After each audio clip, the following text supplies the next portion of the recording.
Imagine going to a job interview, right? Yeah. You completely nail every single question. You have the absolute perfect resume. And then boom. Yeah, you get denied. Exactly. You're Right. told you didn't get the position because of like a missed cell phone payment from way back in 2021. Which is just wild to think about. Right. Or picture this. You're trying to rent just a standard, run-of-the-mill apartment, and you get hit with a demand for this massive non-refundable deposit just to get the keys. Just because of something that happened years ago. Yeah. All because you maxed out a credit card during a medical emergency like 3 years ago. Huh. I mean, for millions of people, a bad credit score isn't just some financial nuisance. No, not at all. It's a barrier. It really is. It's like this silent background check that dictates where you live, what you drive, and even where you work. It honestly feels like having this glowing red 3-digit number tattooed on your forehead, Yeah. telling the whole world you just can't be trusted. And that feeling of being permanently branded is exactly what paralyzes people. Yeah, totally. Because the financial system has this way of making a low credit score feel incredibly personal and like deeply punitive. Yeah, it feels like a judgment. Exactly. We tend to internalize it as a moral failing.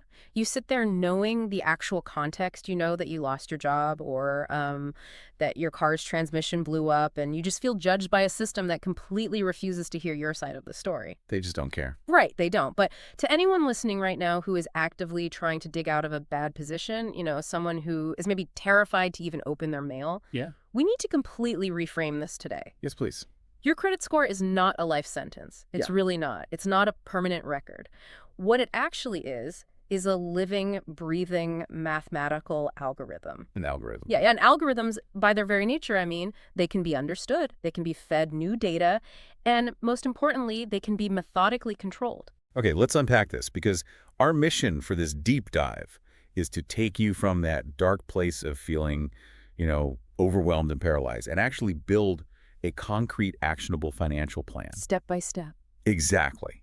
We are breaking down the exact insider mechanics of how you rebuild trust with the system. And just to be clear, we aren't doing some basic spend less than you earn lecture today. No, we are way past that. Right. We are treating this as basically a hacker's guide to the financial system, how to legally and strategically reverse engineer your credit profile. And to figure this all out, we didn't just, pull up some generic consumer finance blogs on the internet. Right. We went to the source. We went straight to the foundational rule books. We're looking at the Federal Reserve Bank of Dallas's internal building wealth guides, the Consumer Financial Protection Bureau's Your Money, Your Goals toolkits, and Experian's comprehensive credit manual. Like the hitters. Yeah, the real deal. But more importantly, to actually look under the hood, we're pulling heavily from academic papers and industry literature that detail the literal math behind credit scoring models. Because we need to know the rules of the game. Right. We want to understand not just what the rules are, but how the machines actually enforce them day to day. Okay, so before we can fix the machine, we need to understand the gears. Now, if you're listening to this, you probably already know the basics of debt, right? You borrow money today, you pay it back tomorrow with a little extra called interest. Yep, the basic transaction. But we need to look at how lenders actually evaluate the risk of giving you that money in the first place. Historically, the banking industry has relied on what the Federal Reserve calls the 3 C's of creditworthiness. Right, the classic 3 C's. Yeah, capacity, collateral, and character. So capacity is pretty straightforward. It's just your income versus your debts. Do you mathematically have the cash flow to make the monthly payment? Right, can you afford the loan? Exactly. And then collateral is the safety net. Oh. So that's the house in a mortgage or the car in an auto loan. If you don't pay, They repo the asset. right, they take your stuff. But that third C's character, that is the one that feels so incredibly loaded.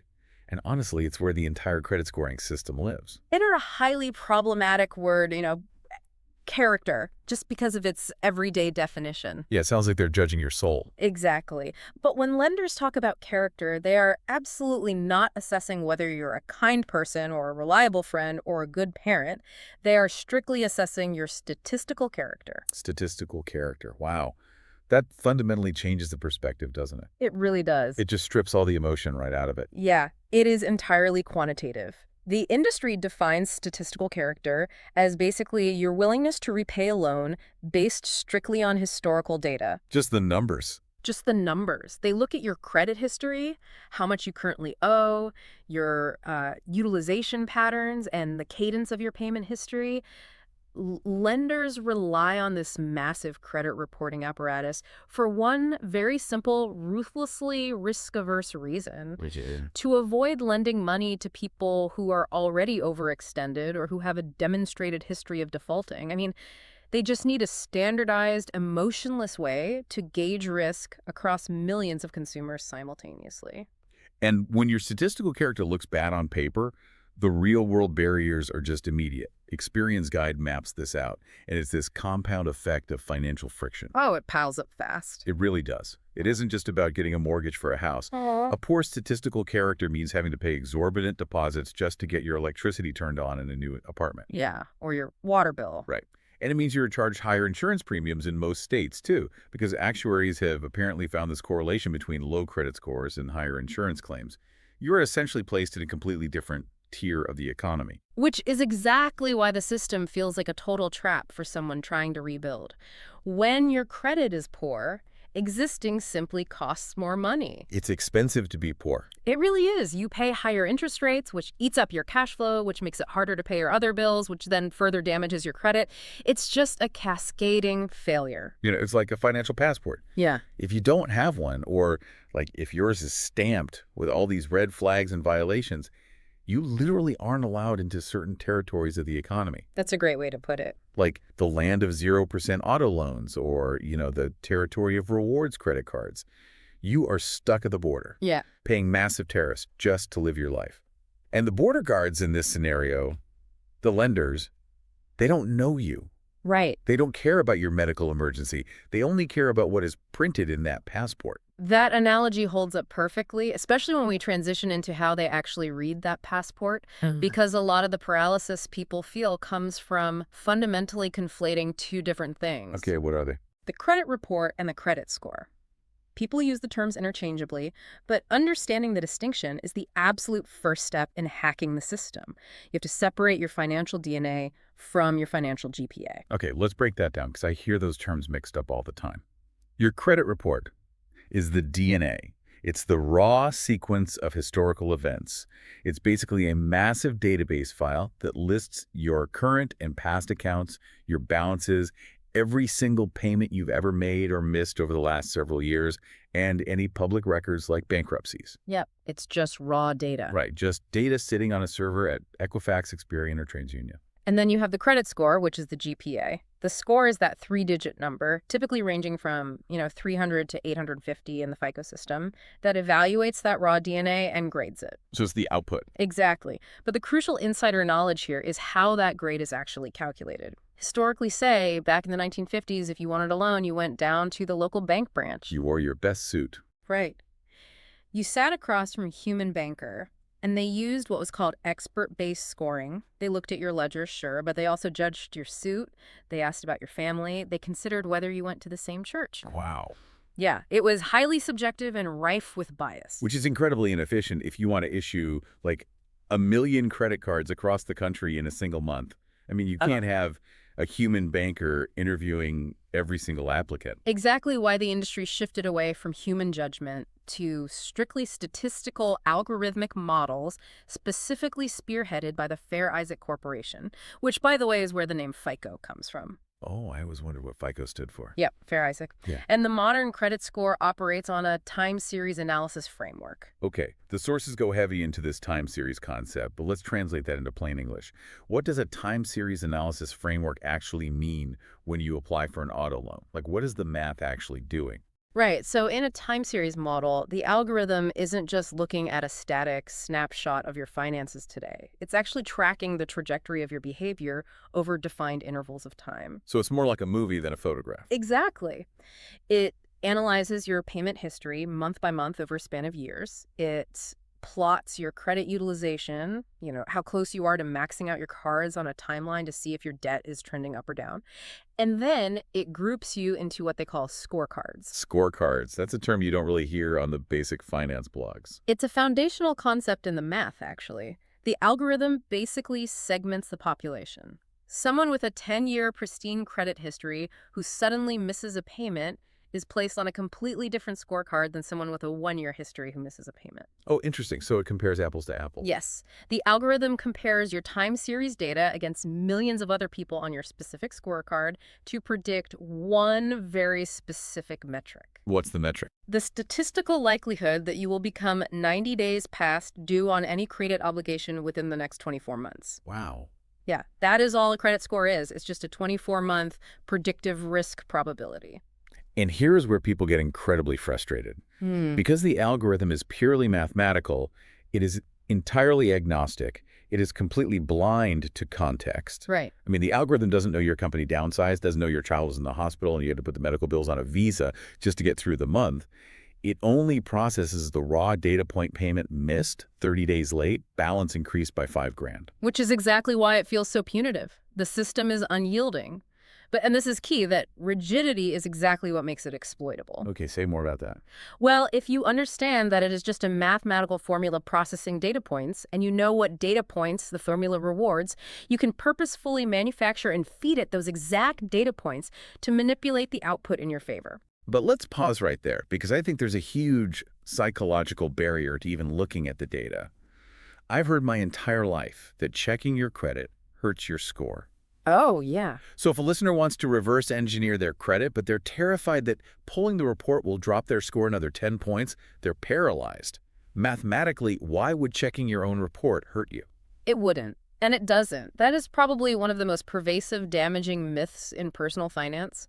We need to clearly define the difference between a hard inquiry and a soft inquiry in the algorithm. Okay, let's do it. What's a hard inquiry? A hard inquiry happens when you actively apply for new credit, like asking for a new mortgage or a credit limit increase.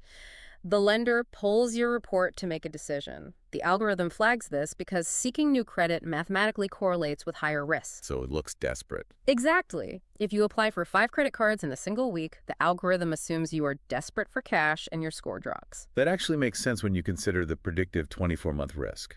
Right. Yeah. Desperation equals risk. Exactly. A soft inquiry is fundamentally different. When you, the consumer, pull your own credit report to review it, or, when an employer does a background check, or when a credit card company checks your file just to send you one of those pre-approved junk mail offers, that is a soft pull. And what does the algorithm do with that? The algorithm is programmed to entirely ignore soft pulls. They have zero impact on your score. None. You could check your own credit report every single day of the year, and your score would not change by a single fraction of a point. That is the green light we need. Because knowing you can look under the hood without breaking the engine is the prerequisite for the very first step of our recovery plan, the diagnostic audit. I mean, you cannot fix what you cannot see. Absolutely. Under federal law, specifically the Fair Credit Reporting Act, you have the right to demand your raw DNA file. You are legally entitled to free copies of your credit reports every 12 months from each of the 3 major nationwide bureaus, Equifax, Experian, and TransUnion. And we have to be hyper-specific here about where to get this.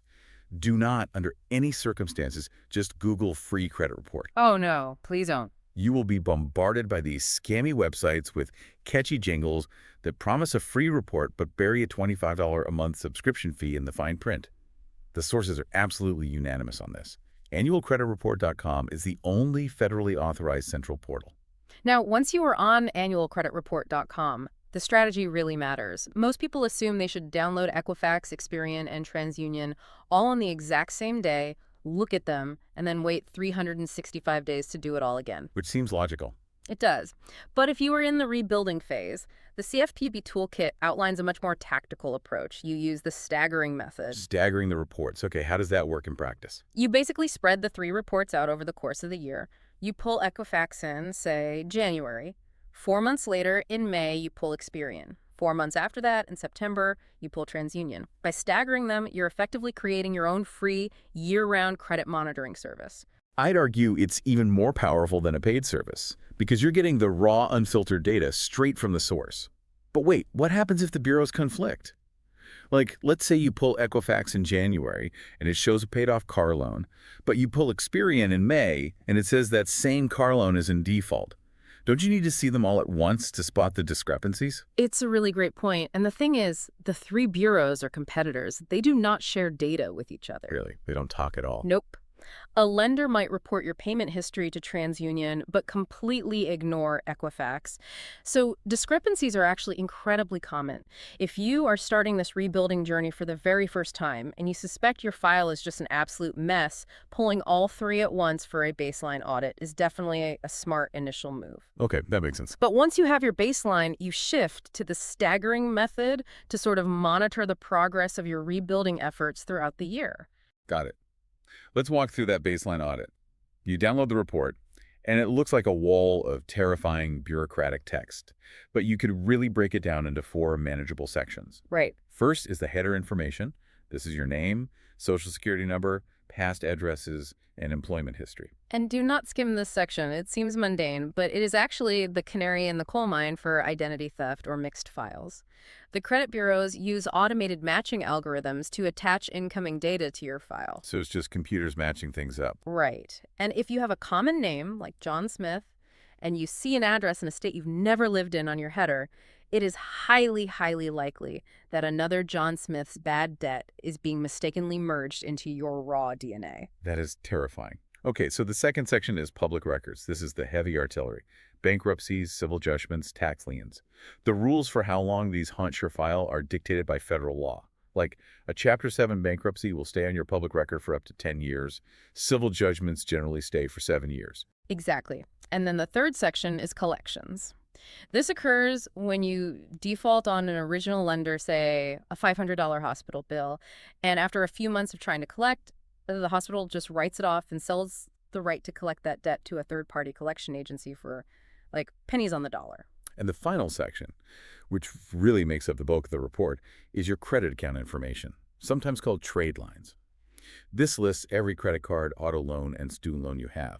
It shows the date opened, the credit limit, the current balance, and crucially, a grid mapping out your monthly payment history, explicitly marking if you were 30, 60, or 90 days late. So you have the report, you've printed it out, you grab a red pen, and you comb through it line by line. Now, what happens when you find an error? Let's say you find a collection account from a cable company for an apartment you moved out of 5 years ago, and you know for a fact you paid that final bill. This is where the insider mechanics of the dispute process come into play. This is the part of the deep dive where the power dynamic flips, isn't it? You aren't just begging the system for mercy anymore. You are auditing the system. But how do you actually fight a multi-billion-dollar credit bureau over a $200 cable bill? You leverage the Fair Credit Reporting Act. You have the absolute legal right to dispute any inaccurate, incomplete, or unverifiable information. And the word unverifiable is the skeleton key here. Unverifiable. You submit a dispute directly to the credit bureau. Now, you can do this online, but industry insiders almost always recommend sending a physical dispute letter via certified mail. Wait, really?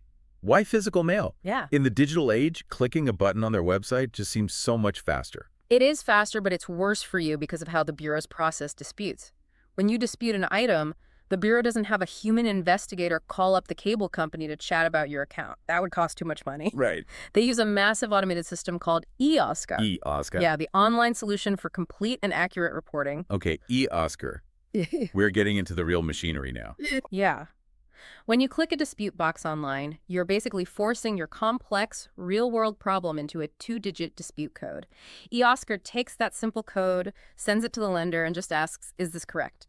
The lender's computer checks its database, sees a match, says yes, and the dispute is verified and closed in a matter of seconds. You lose. Wow. So they don't even really look at it, but with a physical letter. With a physical letter, accompanied by printed proof, like a copy of your cleared check paying that final cable bill, the credit bureau has to process it differently. They use optical character recognition, or OCR software, to scan your letter. Just a scanner reading the text. Right. But if your letter is detailed or requires actual human review of the attached evidence, it disrupts that automated eOscar pipeline. The bureau has exactly 30 calendar days by law to investigate. The clock starts ticking. Exactly. If the cable company cannot definitively verify the debt with actual tangible proof within that 30-day window, the credit bureau is legally mandated to delete the negative mark from your report entirely. That is incredible. And they have to send you the results of their investigation within 5 business days of completing it, right? Every single error you successfully dispute and force them to delete is a piece of toxic data pulled straight out of the algorithm. Your mathematical GPA recalculates instantly. I mean, it must be a phenomenal feeling of taking your power back. It really is. But of course, the audit only removes the false negatives, right? Oh, yeah. Once the report is scrubbed clean of errors, you are left with the reality of your actual verified history. The real DNA. Yeah. If that history is riddled with legitimate missed payments, or if you have a thin file because you've just avoided credit out of fear for years, you have to start intentionally feeding new positive data into the time series model. And this brings us to the classic catch-22 of the financial system. To get a good credit score, you need a history of making on-time payments. But to make on-time payments, you need a bank to trust you enough to give you credit in the first place. Yep. If your score is currently sitting at like 520, no traditional lender is going to approve you for a standard unsecured credit card. The door is locked. So how do you break back into the system? This is where we open up the rebuilding toolkit.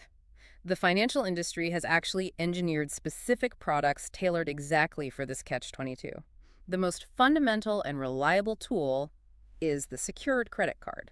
Secured cards, they're essentially the training wheels of the credit world. But let's look at the actual mechanics, because I think people often confuse them with prepaid debit cards. Like, if I have a prepaid Visa, I load $300 on it, I spend it, and that's it. How is a secured credit card fundamentally different in the eyes of the algorithm? Well, a prepaid debit card is just a digital envelope of cash. You aren't borrowing anything from anyone, so nothing is reported to the credit bureaus. It's invisible to FICO. Exactly. A secured credit card, however, is an actual line of credit, but it requires collateral. You go to a bank and you give them a $300 cash deposit. The bank locks that $300 in a secure savings account. In return, they issue you a real credit card with a credit limit of exactly $300. Okay, so the bank takes on literally zero risk. If I max out the card and just stop paying the bill, they just seize my $300 deposit to cover the loss. Precisely. But here's the magic of the secured card. Because it is legally structured as a revolving credit account, the bank reports your monthly activity to Equifax, Experian, and TransUnion.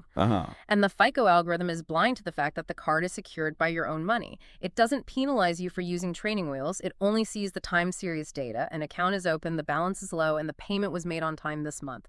You are artificially generating the exact data points the mathematical model craves. Okay, but a listener might push back right now and say, look, I'm trying to rebuild my credit because I have no cash. I don't have $300 to just lock away in a deposit for a year. Or maybe they already have a secured card and they want to diversify their credit mix, because I know the algorithm also likes to see a mix of revolving credit like cards and installment credit like loans. Right. Credit mix is a factor. That leads us to a tool highlighted in the CFPB toolkit, which is the Credit Builder loan. The Credit Builder loan is a brilliant piece of financial engineering. It is essentially a loan in reverse. Walk us through this, because the first time I heard about it, it honestly sounded like a scam. Yeah. You're telling me I take out a loan, I agree to pay interest on it, but the bank doesn't actually give me the money. I mean, why wouldn't I just put that cash under my mattress every month? Because the mattress doesn't report to Equifax. Okay, fair point. Here is how it works mechanically, usually through like a community credit union. You apply for a $1,000 Credit Builder loan. The credit union approves it, but instead of handing you a check, they deposit that $1,000 into a locked savings account in your name. You cannot touch it. Over the next 12 months, you make a payment of roughly $85 a month back to the credit union. So you are basically paying off a loan you haven't even received yet. Yes. And every time you make that $85 payment, the credit union reports an on-time installment loan payment to the credit bureaus. You are feeding the algorithm-rich, positive data. Once you make the 12th and final payment, the loan is satisfied. And then, only then, the credit union unlocks the savings account and hands you the $1,000 plus whatever small amount of interest it earned in the savings account minus the interest you paid on the loan. Oh, I see. So the small amount of interest you pay to the bank is essentially just the administrative fee for them acting as your data broker to the credit bureaus. It is basically a forced savings program that simultaneously builds an immaculate installment loan history. You finish the year with a lump sum of emergency cash and a drastically improved mathematical GPA. That's amazing. It really is. Another extremely powerful lever in the toolkit is becoming an authorized user, which is commonly referred to as piggybacking. Piggybacking. This one is fascinating because it touches on some really interesting financial history. How does piggybacking work for, say, a 19-year-old listener with zero credit, or someone going through a divorce whose credit was entirely tied up in their ex-spouse's name? Right. So piggybacking allows you to draft off someone else's good statistical character. You ask a trusted parent or a partner or a friend who has a long, pristine credit history to add you as an authorized user on one of their existing credit cards. Do they have to give you the card? No, not at all. The primary cardholder doesn't even have to give you the physical card or the account number. But once you are added to the account, the entire positive historical data of that specific credit card is essentially copy and pasted onto your credit report. But let's explain why the algorithm allows this, because it seems like a glaring loophole. Why would my score jump 50 points just because my dad pays his American Express on time? It actually goes back to the Equal Credit Opportunity Act of 1974. Okay, a history lesson. Yeah. Historically, women who were stay-at-home mothers or who didn't have accounts in their own names were left with zero credit history, even if they managed the household finances perfectly. The ECOA mandated that creditors must report account history in the names of both spouses if both use the account. So the credit scoring algorithms had to adapt to this legal requirement by accepting authorized user data. But the industry realized this loophole is being exploited, right? Because this birthed an entire gray market known as trade line renting. Yes, it did. Companies started popping up offering to match people with bad credit to strangers with great credit. So you could just buy a good score. Pretty much. You pay a company $1,000, they pay a guy with a 15-year-old perfect credit card $300 to add you as an authorized user for a few months. Your score artificially skyrockets, you go get a mortgage, and then you just get removed from the card. Which completely undermines the entire predictive validity of the algorithm. If the algorithm can't trust the data, the lenders lose money. Exactly why modern FICO models like FICO 8 and FICO 9 have instituted anti-piggybacking logic. The algorithm now actively looks for relationships. If you share a last name or an address with the primary cardholder, the algorithm accepts the data. But if you are a 30-year-old renting a trade line from a 7-year-old stranger in a completely different state, the algorithm spots the lack of a genuine relationship and drastically discounts or completely ignores that positive data. That is exactly the insider knowledge you need. Piggybacking still works incredibly well, but it needs to be with a genuine family member or partner. But a massive warning here for everyone listening. This street runs both ways. Oh, yes, it does. If you are piggybacking on your father's card and he suddenly maxes it out to pay for a home renovation, or God forbid he misses a payment, that negative data is also copy and pasted onto your report. You can completely tank your own rebuilding effort by tying yourself to someone else's sinking ship. Which is why the CFPB heavily emphasizes exploring less traditional data. Because for decades, paying your rent on time or paying your cell phone bill did absolutely nothing to build your credit. The bureaus only cared if you missed a payment and it went to collections. It was entirely punitive. It's the ultimate asymmetric risk. You get no reward for doing the right thing, but you get absolutely destroyed for making a mistake. But the landscape is finally shifting. Services exist today that integrate with your bank account to verify your on-time rent and utility payments, and they actively report that data to the credit bureaus as positive trade lines. Experian even has a proprietary tool called Experian Boost. Oh, I've seen commercials for that. Yeah, it allows you to self-report your streaming service payments like Netflix or Hulu to artificially inflate your file with positive data points. So why do all these tools, the secured cards, builder loans, authorized users, rent reporting, work so well? Returning to the math, it's because they feed the absolute heaviest weighted factor in the FICO scoring model. Payment history, which makes up a massive 35% of your total score. Consistent on-time payments, even on a $15 Netflix subscription or a $300 secured card, provide the exact time series data the statistical models are hungriest for.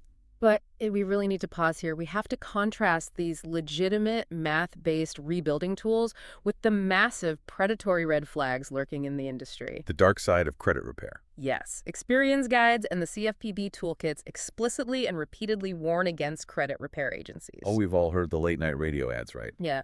We legally erase your bad debts. We can give you a new credit identity overnight. It is a complete mirage. The pitch is incredibly seductive when you are desperate. They charge you a massive upfront fee, which, by the way, is actually illegal under the Credit Repair Organizations Act, and they promise to dispute everything on your report. But what actually happens? Here is the reality.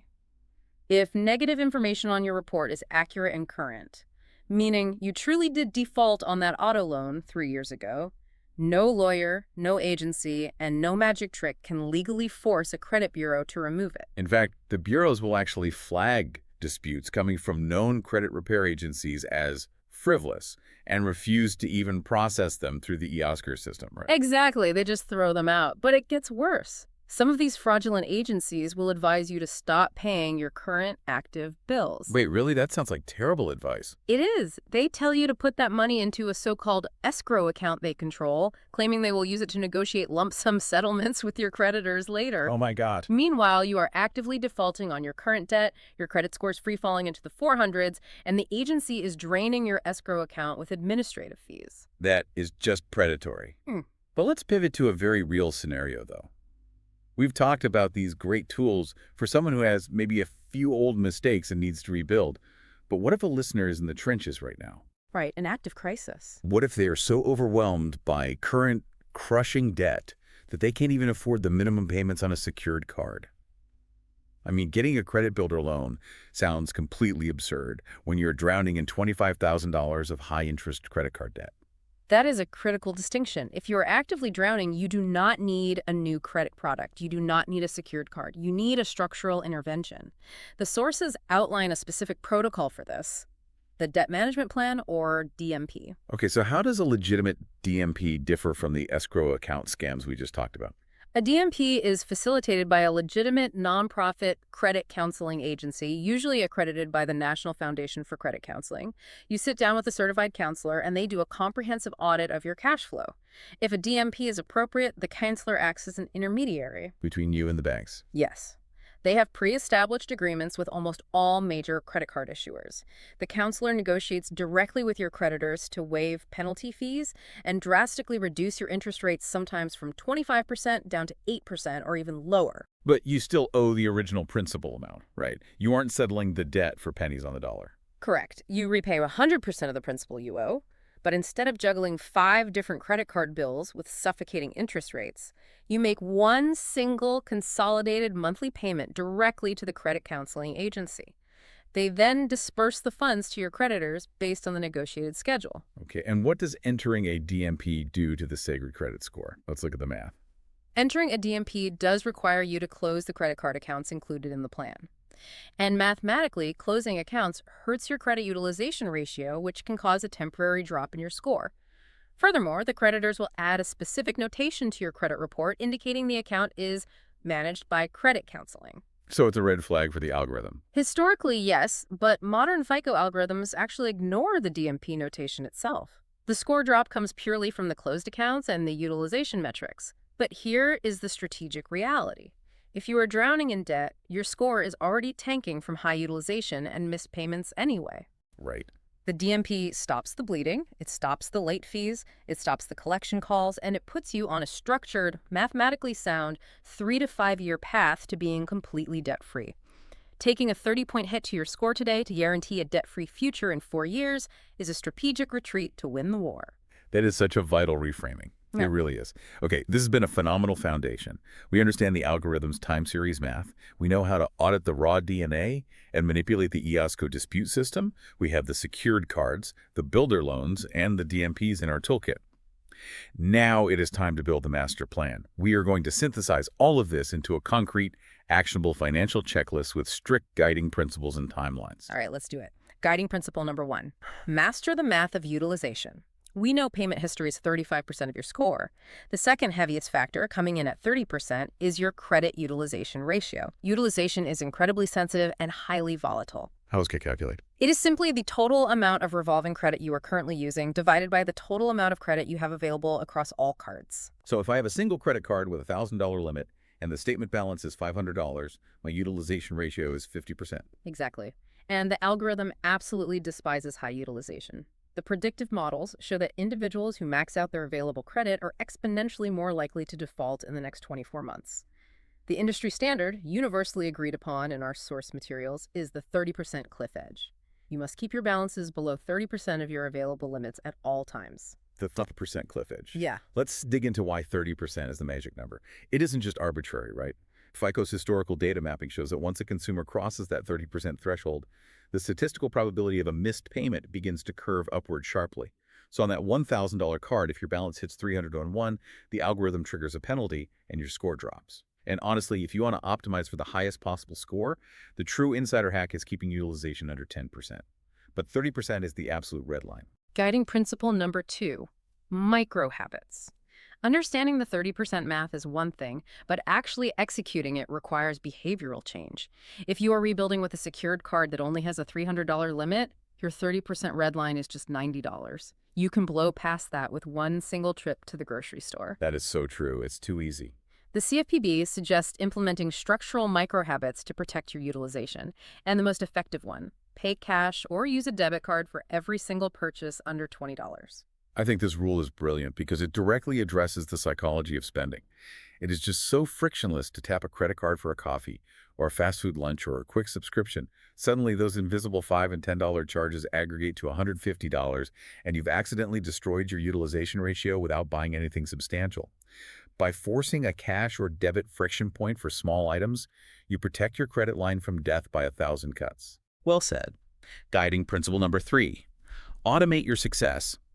If payment history is the king of the algorithm, you cannot rely on human memory to protect it. One single missed payment can instantly drop a good score by up to 100 points, completely wiping out a year of rebuilding effort overnight. Wow, 100 points overnight. Oh yeah. You must remove human error from the equation. Set up automatic minimum payments for every single account.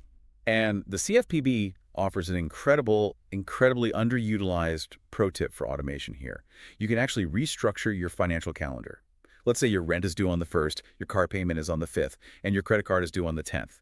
But you don't get your main paycheck until the 15th.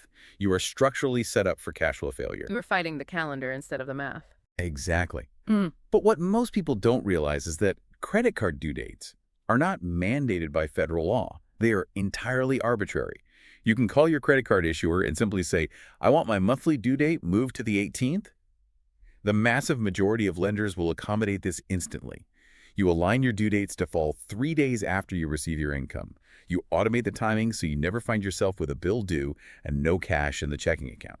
Which brings us to the final and perhaps most difficult guiding principle, mastering the mathematical timeline. We mentioned earlier that negative data, a charge-off, a missed payment, stays on your report for up to 7 years. 7 years. Yeah, and when someone in the rebuilding phase hears that, the psychological weight is just crushing. They think, well, I messed up in 2023, so I am financially exiled until 2030. Why even try? We return right back to that permanent record feeling, the red tattoo on the forehead. But this is where understanding the time series analysis framework truly pays off. Yes, the negative mark physically remains on the raw DNA report for 7 years. But the algorithm does not weigh all 7 years equally. The predictive math heavily biases recency. Recency weighting. This is the ultimate algorithm hack. It really is. A missed payment from last month is devastating. It signifies acute, immediate financial distress. But as time passes, that missed payment moves further down the timeline. If you have a missed payment from 4 years ago, but the algorithm sees 48 consecutive months of perfect on-time payments since then, the mathematical decay curve kicks in. The decay curve. Yes. The old negative data loses its predictive power. The fresh positive data dilutes the old mistake. Long before you hit that 7-year mark, your score will have largely recovered, provided you haven't introduced new negative data. That is massive. The algorithm inherently forgives over time, but only if it is fed a constant, unbroken stream of new, positive data. You literally bury the bad data under a mountain of good data. Which is why patience and relentless discipline are how you ultimately beat the system. Let's give everyone a reality check right here. There are no overnight fixes. If you started this deep dive hoping we'd reveal a secret legal loophole to jump your score 200 points by tomorrow morning, the reality is that the math doesn't work that way. Rebuilding statistical character is a marathon. It is the gradual compounding process of laying down brick after brick of on-time payments, aggressively defending that 30% utilization line, and refusing to take on debt you cannot handle. You are slowly proving to the algorithm that the trajectory of your behavior has permanently changed. Let's bring this all together. We have covered an immense amount of ground today, and we've gone deep into the machinery. We started by dismantling the moral weight of credit and redefining it as purely statistical character. We separated the raw DNA of the credit report from the mathematical GPA of the credit score. We walked through the mechanics of the diagnostic audit, utilizing the staggered method on annualcreditreport.com to create year-round monitoring. We broke down the eOscar dispute system, revealing why physical letters and OCR scanning can force bureaus to delete unverifiable errors within that strict 30-day window. We opened the rebuilding toolkit. We looked at how secured cards and credit builder loans intentionally manufacture the time series data the algorithm demands. We explored the history of EQA and how to safely leverage authorized user piggybacking, while completely avoiding the FICO crackdowns on trade line renting. We drew a hard line between the scam of credit repair agencies and the strategic utility of legitimate debt management plans. And we formalized the master plan, guarding the 30% utilization cliff edge, adopting cash microhabits, restructuring your due dates for automated success, and leveraging the mathematical decay curve of negative data over time. You are fundamentally in the driver's seat of your financial future. The algorithm is not a judge, it is a blind scale. It is just a machine waiting for inputs. If you give it the right inputs, methodically and patiently, it has no choice but to open doors for you. But, stepping back, all of this complex maneuvering raises a pretty profound question about the future of this technology. We have spent this entire discussion dissecting a system that relies entirely on historical time series data. It uses the past to predict the future. This means you have to spend years manually burying a mistake you made half a decade ago, even if your actual financial reality today is completely different. Right. You are forced to carry the ghost of who you were 5 years ago everywhere you go. But the financial landscape is rapidly evolving. With the rise of open banking and highly sophisticated artificial intelligence, we really have to ask if the current FICO model is living on borrowed time. How so? Imagine a near future where credit algorithms no longer rely on a 7-year historical decay curve. Imagine an algorithm that taps directly into your bank accounts to analyze your real-time behavioral data, your daily cash flow, the consistency of your income deposits, your minute-by-minute saving habits. That would change everything. Right. If an AI model can see that you have saved 20% of your income every single week for the last 6 months, could that instant, real-time proof of stability render the entire concept of a 7-year mistake mathematically obsolete? Wow. A living, real-time score based on exactly who you are today rather than an average of who you were over the last decade? That wouldn't just update the algorithm, that would completely revolutionize the definition of statistical character. It would practically eliminate the lag time of rebuilding overnight. But until that technology becomes the industry standard, we have to play and win on the board we have right now. So remember that a permanent record we talked about at the very beginning, the one that feels like a red tattoo. It is an illusion. It is just a line of code. So go out there, audit your DNA, take control of your data, and rewrite the math.